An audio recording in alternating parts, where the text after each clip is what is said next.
and welcome to the 1000 Authors Show. I am Vicky Quinn Fraser, and this is a reissue, a RePod, if you like, of an old episode. And the reason that I am doing this right now is because it seems kind of timely, because next Thursday, the 28th of October, 2021, is Fright Night, which is basically Write Night number 4, but because it's so close to Halloween, I'm obviously calling it Fright Night because I am hilarious.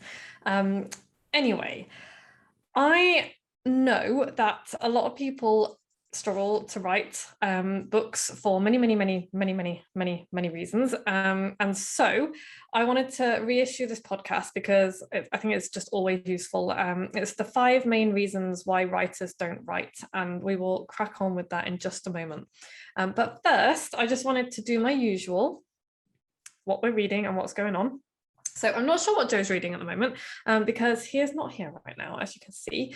But I am reading a couple of really good books. So the fiction book that I'm reading at the moment is His Only Wife by Peace Adzo-Medie. And that came in my Books That Matter box a couple of months ago. And I really love it. It's kind of I don't know whether it's a romance or it's kind of a love story. It's set in Ghana and it's just really cool. I'm about 2/3 of the way through, so I do not know how it's going to end, but I'm absolutely loving the main character, who is becoming sassier as the book goes on, and it's just like a bit of a mystery, and the author does a really good job of kind of keeping you guessing and wondering what's really going on throughout. And there's also a really lovely glimpse into family life and how parents can be with your best interests at heart, but also a little bit difficult. So I'm loving that. And the non-fiction book that I'm reading at the moment is Play by Dr. Stuart Brown, which was recommended to me by a friend of the podcast, Jocelyn Brady, brain coach. And I'm absolutely loving that as well, because I'm all about playing and having fun and bringing more joy into business and writing and books. And so I'm not very far through it yet. It's this month's Bookaholics book, and it's just absolutely fascinating and kind of just underlines all the things that I've suspected for a long time, which is that play is life and play is like crucial to creativity and productivity and just getting shit done. So yeah, that is what I am reading at the moment. Just a quick update on the dingle, because we haven't done that for a while. I grew the world's most giant, terrifying turnip. If you show up for Fright Night next Thursday, you will see it because I'm carving it. I don't know what else to do with it. We've also been, oh my God, we've gutted the entire end of the house. We basically ripped out the ceiling, the floor, and so we've got a 2-story space up to the roof in one end of our house, which is exciting and also a little bit chilly. So we have been building the floor structure for that this weekend. Well, by the time you listen to this, we will probably be deep in amongst putting the joists up, so we are ever closer to having a proper bathroom, which is exciting. And I have been preparing for Fright Night, which you can find out about at www.moxiebooks.co.uk/Write Night. I would love to see you there. If you have any questions, drop me an email, vicky@moxiebooks.co.uk, or find me on Instagram at tinybeetlesteps. Ask me questions there. I'll be posting on Instagram a lot about this the next couple of days, FAQs and all that kind of thing. But for now, if you're thinking that you would like to write something and that maybe Fright Night would be a good opportunity to come and do so, it will be a good opportunity. I would just like to present to you the 5 reasons why writers don't write, in hopes that it will help you to crack on with it. So without further ado, here is the RePodded podcast. And now on to the main feature of Checks note. of this week's. You're not helping with the seamless and professional delivery. Okay, sorry. Now you've completely derailed my very shaky thought process. Okay. It's already shaky. Crack on. The 5 reasons writers don't write. Would you like me to hold it here? Yes. No. So yeah, the problem. Okay, so the thing that people tell me. What do you think the thing that people tell me most often? Haven't got time. Yes. Haven't got time to write a book. Got the same amount of time as everybody else. Yeah, but I'm not being a dick about this, right? I know that some people are super busy, and I know some people who are super busy, who are in my team Moxie and all the rest of it, and they are ludicrously busy, and I literally don't know how they do it. But I also know that we make time for the things that are important to us, right? Feeding your children, for example. Oh, yeah. Should make time for that. Spending time with your partner. Spending time with just yourself and just chilling out with, like, you know, a bubble bath or an amazing vibrator or something. I don't care. But yeah, spend your time on important things. That's cool. But also, it leads me to ask people, okay, so yeah, you want to write a book, but how important is it to you to write a book? Because if it's not a priority, if it's not the priority when it comes to things that you're doing for your business, it's not going to happen, because for the reason that we make time for things that are important to us. It's why I can't play the guitar. It's why I can only strum a few chords on the guitar. It just wasn't important to me enough to put the time into it. And there's nothing wrong with that. I am absolutely not throwing shade on people who are like, I haven't got time, and they're not making time, and that's cool. But what I've actually found, this is the interesting thing, is that when I talk to people, time has got nothing to do with it. It's like you said, everybody's got the same 24 hours in a day and all the rest of it. Some of us are more busy than others. But actually, when I talk to people in a little bit more depth than just, why haven't you written a book yet? They'll start off by saying, I haven't got time. That's never the problem. And it's really always a really interesting conversation. So I just wanted to run through the 5 main reasons that people don't write books that are buried underneath that excuse of I don't have time. Because, I mean, we all do it, right? What my go-to reason for not doing things is, I haven't got time. Very busy. Very busy. No time. And that is true. I am busy. But that's not why I don't do the thing. I don't do it for another reason. Sometimes it's just that I don't want to. But what comes out of my face is I haven't got time. Other times it's like, I don't know how, or all of that kind of thing.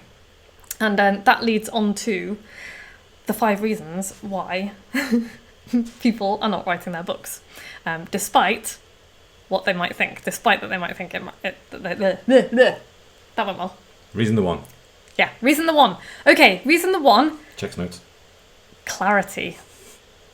So one of the most common reasons, once we dig into the whole I haven't got time thing, is a complete lack of clarity on what they want to write. They know they want to write a book, and they're really keen on it, and they're just like, oh, this is going to be great, I'm going to write a book for my business, I'm going to get this done, and it's going to feel really good, and they're right about all of those things. And then they sit down, they're like, I have not got time to do this. I don't know where to start. And the reason that they have not got time and don't know where to start is because they haven't really got a fully clear idea of what they want to write about. So they might be like, oh, I want to write about, say, grass, flowers.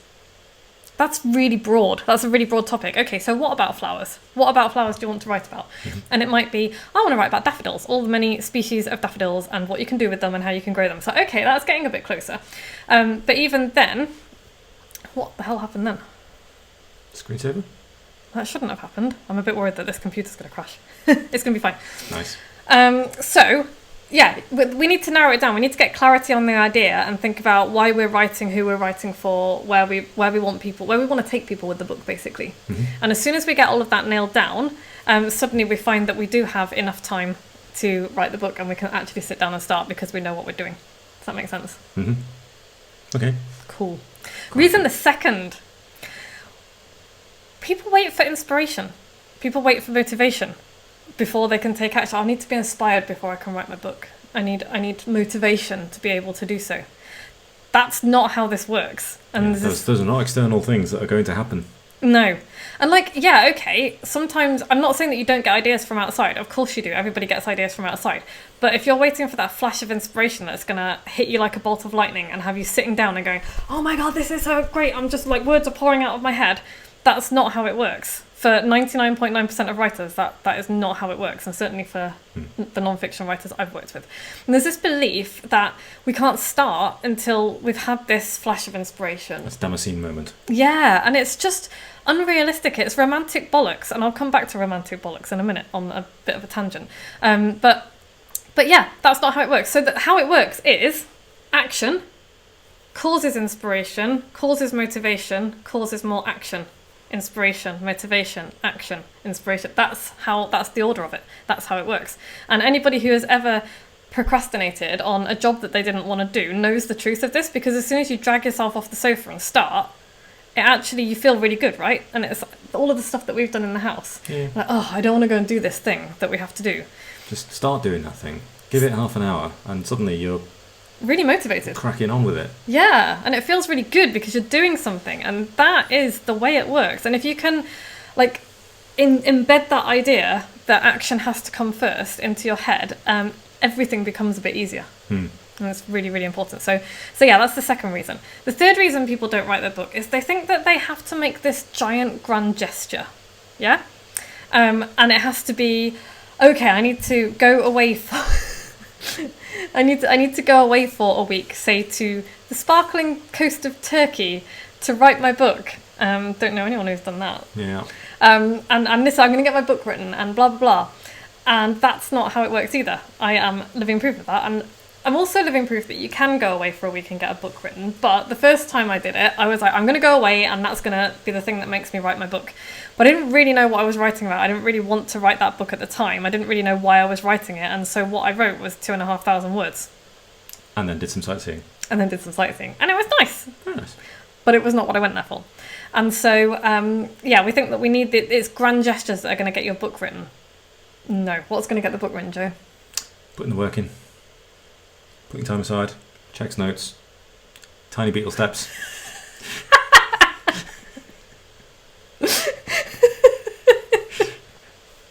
Yes. One of my favourite pieces of advice is just write 200 crappy words a day. Like, everyone can write 200 crappy words a day. They don't even have to be good words. 200 crappy words a day will turn into something awesome, because you'll invariably write more than 200 on most days anyway. And then they will get better and better, and then you can edit them. That's the wonderful thing about writing, is that we're not carving this in tablets of stone. Yeah. We're writing 200 crappy words a day, so just write a little bit every day. That's what will get it done. Yes, you can go away for a week, and I did. I went to Lanzarote with a few other writers, and we each got a massive chunk of our books done. Because we went, but that was the difference. I went away with people specifically for that purpose. With people, with a plan, with a timeline. Yeah. Sit down and do the work. And that was great, and I can thoroughly recommend that. And as soon as we're allowed to see people in person again, I will be running the writing retreats I have so desperately been wanting to run. I was gonna launch those last year. Obviously that did not happen, but yeah, probably not this year either. But 2022 is going to be the year of the Moxie Books writing retreats, and I cannot fucking wait. It's going to be brilliant. So yeah, so that was reason 1, 2, 3. And then reason 4, actually I think there's like 4 reasons and then 1 tip. So the 4th reason that I think, I've had this theory, right? I've been talking about this a lot over the last couple of days with Team Moxie. I have a theory that one of the reasons that we don't write our books, and women in particular, is that we're told that we're not allowed to be honest about stuff. Or like there's an implication that we're not allowed to be honest about stuff. And this starts around the dinner table as kids, right? Oh, we're not talking about religion or politics around dinner. We're not talking about money. It's vulgar to talk about money. And there's so many problems with all of that stuff. And like I'm kind of cross with that from my own childhood as well as from others. But it's like typical. It's like, oh, what is polite to discuss around the dinner table? It's like, fucking small talk. What? The world doesn't change if we ignore the important stuff. And if you can't have a discussion about politics or religion or race without having a flaming row, then there's something else going on there, you know? And the very idea of not talking about money because it's vulgar is designed to keep people in their places. And so, we don't talk about money. It's like, really? Okay, I wonder if that's because there's maybe a gender pay gap or a race pay gap in companies, which of course there is. And so we're told that we're not supposed to talk about this stuff. We're not supposed to make a ruckus. We're not supposed to make a fuss. We're not supposed to cause a nuisance. And especially women, because we're supposed to be nice to people. And the idea is that we are, we have to be polite and keep the peace and blah, blah, blah. And it's like, well, hang on a minute. What if there's something wrong with the world and the peace needs to be shook up? Write that book. And I think part of the reason sometimes we don't write a book is we're like, oh, I've got this stuff to say, but, what if it's going to offend people? And it goes even deeper than what if people are not going to like me? I mean, that is a reason. But there's that whole, what am I allowed to talk about? Well, I'm here to give you permission to talk about whatever the fuck you like. If you want to write about something and it's something important and it means something to you, write that book. Don't let society's rules about what we're supposed to talk about and what we're not supposed to talk about stop us. It's really important, and it's something that I've got a whole entire beehive in my bonnet about at the moment. It's the tone policing of women. Tone policing of women in general, and particularly black women. Because we're told that we are angry and aggressive when we simply stand up and say something assertively, or something sometimes even out loud. And this is, you've heard of the angry black woman trope, right? And Yinka gets accused of this all the time. She just like literally just opens her mouth to reply. It's like, angry black woman. She's like, I'm not even angry. I'm not even raising my voice. Yeah, we're talking about the thing you want to talk about. Yeah, and it's like, I'm objecting to something. And there's the whole, oh, you know, you're getting really emotional because you're a woman, calm down. And it's like, actually, I was calm until you threw that bullshit at me. Now I'm angry. And I've decided as well that I'm going to be angry more often because, again, that's something that isn't really socially acceptable for women to be. We're not supposed to be angry and shrill and all the rest of it. And moody bitches and all of that kind of stuff. So maybe I shall rebrand. It's like book writing for moody bitches. That's what we shall. That's what we shall do.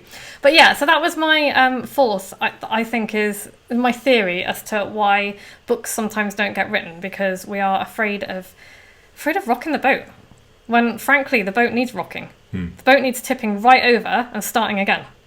So write your book, even if it's going to, especially if it's going to piss people off, because it's probably the people who are going to be pissed off are the ones that need to, you know, move along and make room for some new people. Thank you for coming to my TED Talk. What do you think? Yes. Just yes. Yes. Check notes. Yes. That's not on the notes. Joe agrees. That is not on the notes. Oh, do you think as a theory, do you think that is a reasonable theory? I think it's reasonable, yeah. I think it's reasonable. I also think that, you know, democracy itself is based on being challenged. It needs to be challenged. If it's not challenged, then it's not democratic. No. You know, we need people to fight all sides of the argument. I have so many thoughts about this. I think we're going to have to do an entire podcast on this alone. But a couple of things that have struck me, and I've got a couple of friends who are Russian, and they're very blunt, right? Very blunt, to the point of, to our Western sensibilities, almost sounds rude. And I know that some people do find them rude. And I read in a book the other day a theory that this is because in communist Russia, the most valuable currency was trust, and you had to know who you could trust and who you couldn't trust. So there was none of this like sugarcoating stuff that we do in the West. It's like, oh, being nice and, you know, keeping the peace and all the rest of it. People were really honest with each other about where they stand, where they were, and it came out of communism. And this was from a Russian person talking, and they were like, that was their theory on it. And so it comes across very blunt to the Western world, but actually all it is honesty. And the reason that we don't do that is because there's a couple of aspects to it, and one of them is that we believe that we're entitled to feel good all the time, and, you know, hurting people's feelings or rejection, that kind of thing it's hurtful. It's like, oh, it doesn't feel very good, and it's this belief that we're entitled to feel good all the time, which is unrealistic and unhealthy. And so that's why we try really hard to be nice and not to rock the boat and not to make waves, and that fear of being attacked, which, by the way, is how the British media operate. That's if you look at how they treat Meghan and Harry, for example. As soon as Meghan and Harry speak up about the bullshit that they have to deal with, the media goes straight on the attack. And that is that entire dynamic in play. And I think that is part of the reason that certainly the white Western world finds it really, really difficult to deal with confrontation and argument and debate. And I've heard black people say the same thing as well, that they find it quite difficult to deal with white people because we just avoid the issue and we obfuscate, and there's this... We don't say what we mean and we shuffle around it and we... Yeah, and there's this need to always be liked, and I just found that really interesting because I was like, I know I do that because I've been conditioned to do so, and I really try hard to break out of it. Like, I don't want to deliberately upset or offend anybody, but I also don't think that people should be so easily upset or offended by the truth.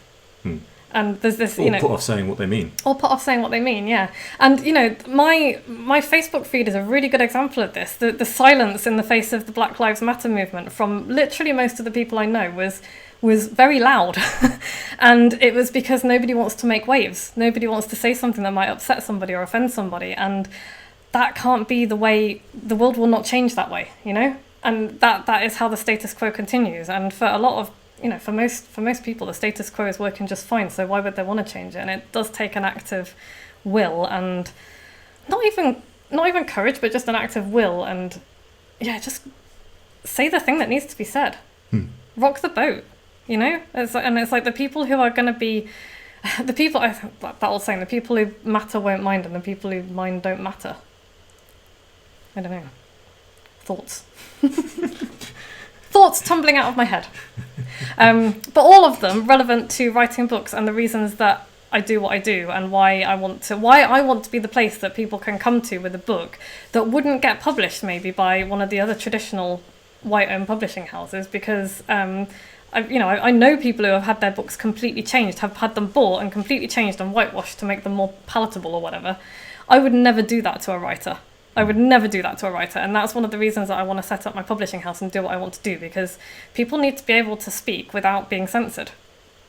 They just do. And that's my mission and my aim. I will be a place for angry people who have every right to be angry and want to change the world for the better. So yeah. Cool. So yeah, if any of those things kind of have been, if you've ever said I don't have time, and then any of those things I've just said have maybe resonated a bit and made you think, maybe it's not that I don't have time, maybe I don't have clarity or permission, or I've misinterpreted what I need, what action and inspiration is, and maybe I need to make a grand gesture and don't know the power of habit. Maybe start writing your book. I am hereby bestowing upon you the permission that you don't need, but I'm giving it to you anyway, to start writing the book that matters to you. So I hope you enjoyed that reissue of the 5 Reasons Writers Don't Write. If any of those things resonated with you, give me a shout. In fact, even better, come to the 4th Moxie Books FWrite Night, which is happening on Thursday, October 28th at 7:30 p.m. UK time. It's basically an evening of awesomeness. There's going to be 4 writing sessions. The evening is going to be divided into 4 writing sessions. Before we start, you'll be setting intentions and goals for each writing session. You can ask me anything. You can get to know your fellow FWrite Nighters, and in between there will be writing games and prompts, a little bit of stretching so that we don't get stuck into kind of that hunched writing position, and you get to meet some really, really wonderful people, have a chat with them. There have been some amazing collaborations come out of these Write Nights in the past, and I always get really excited about them. So if you fancy coming along and writing in community and getting just a whole load of stuff done, come and join us at FWrite Night next week. Go to www.moxiebooks.co.uk/Write Night, and I would love to see you there. Otherwise, I will see you again this time next week. Hopefully Joe will be back. If you like this podcast, go to iTunes and subscribe. It helps us to climb the rankings, or go to Stitcher or wherever you get your podcast from and subscribe there. Leave us a review, please. It helps more people find us. 5 stars or share it with someone if you know somebody who will enjoy it. Send them a link. And if you've listened to every single episode of this podcast, email me with your postal address and I will send you a special gift, because that's amazing. Otherwise, I'll see you next week. Thank you so much for listening. Really appreciate you sharing a portion of your day with me. Thank you to Harriet, who helps me to get this podcast out, and thank you to everyone at Podfly who makes it sound awesome. Ta-ta!